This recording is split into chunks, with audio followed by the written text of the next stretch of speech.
Hello everyone. Today we're gonna show you what this new set of switches from Logitech called the Adaptive Gaming Kit has. We're really excited about it. Even it's designed for playing games with the Xbox assistive controller. This can work with Tecla too. So we ordered a set and we're gonna show you what it comes with. So I'm gonna open it. With a guide that shows you how to connect it to the Xbox controller, and it shows you how you can set it up.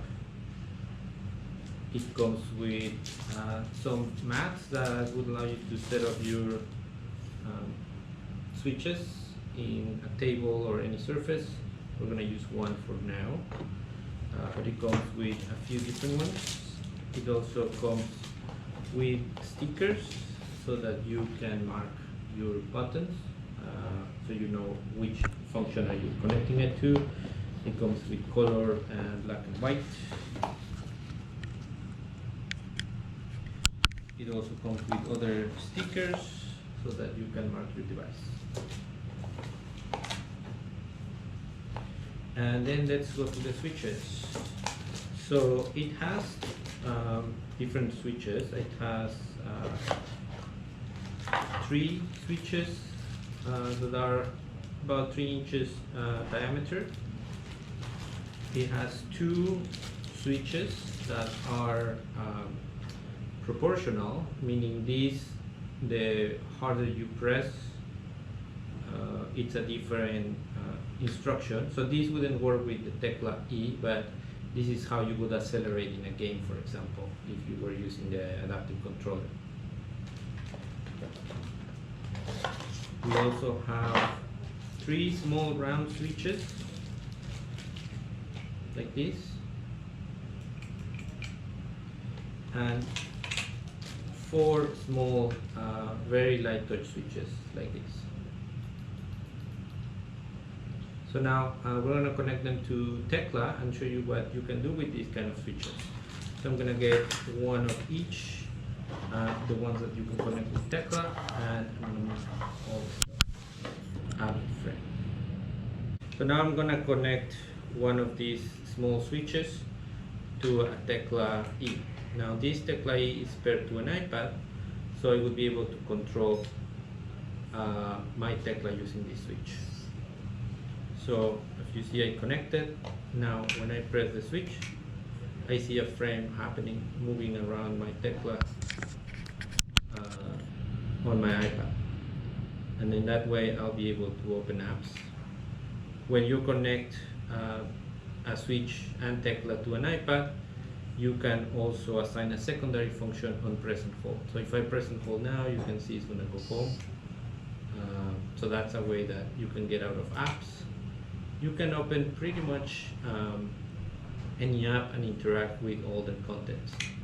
You can also do gestures if you're doing apps that require something extra. So that's one of the first use cases that you can use this switch with Tecla. Now I'm gonna show you a second use case, and this one I'm gonna use the bigger button. So on this Tecla, I'm also using the accessibility service for iOS, but I created what is called a recipe. So in a recipe, you can use switches to emulate gestures or to do functions as if you were using your hand.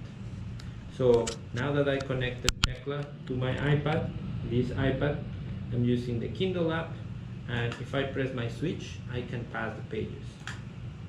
So this is an easy way for someone that may have difficulty touching the screen to read independently. Other gestures can be used for gaming, so you can have tap to hold. So if you are playing a game, something like Flappy Bird, where you need to keep pressing the switch, or in the regular use case, tapping the screen, so you can just use your switch to do that. But with this switch, I can easily pass the pages. You could add a second switch to do previous page, and that would be kind of the simplest use case you can think of. You can create your own gesture. If you're using a particular app that requires a gesture, maybe it's scrolling up or down, with recipes you can do that. And now for the last use case, I'm going to show you another feature of the tecla device. That is that you can assign switches connected to it to trigger internet smart home devices. So this lamp that we have here, it's a Philips lamp. It's connected to our Wi-Fi network, and when I connect my tecla, my switch to tecla, I'll be able to control it by using this light touch switch. So this is something that would be really useful for someone maybe in bed that it's unable to use a remote control, or they don't have another way to control an appliance. With this setup, they could control appliance really easily. So the tecla-e can connect to your wireless network, and in that way you can control internet-enabled appliances. So you set up that on our app. So in this case, we have set up that port where I plug my light touch switch to turn on that lamp on and off. So if I press my switch, I send that internet command and the lamp's gonna come on. If I press again, I can turn it off. So this works with any internet appliance that is compatible with the IFTTT service. IFTTT stands for if this then that. So that you have ifs that are triggers, and you have that are targets. So Philips Hue is one of the services there. Wemo plug, so in that way you can control a lamp, an AC unit, a heater. But there are a lot of other things that you can connect to tecla via IFTTT. There's a device called SwitchBot Hub that allows you to send infrared commands. So in that case, you will be able to control a cable box, a TV, anything that has a remote control that's line of sight. So as you can see, tecla with the switches from Logitech can be really useful for people with limited mobility. So we have light touch switches that are very easy to activate. They require almost no force. These switches have easier way to target because of their size, but they also have light touch. So with these switches, someone would be able to control a lot more than gaming. So they could control their entire home, have access to communication devices like their phone or tablet.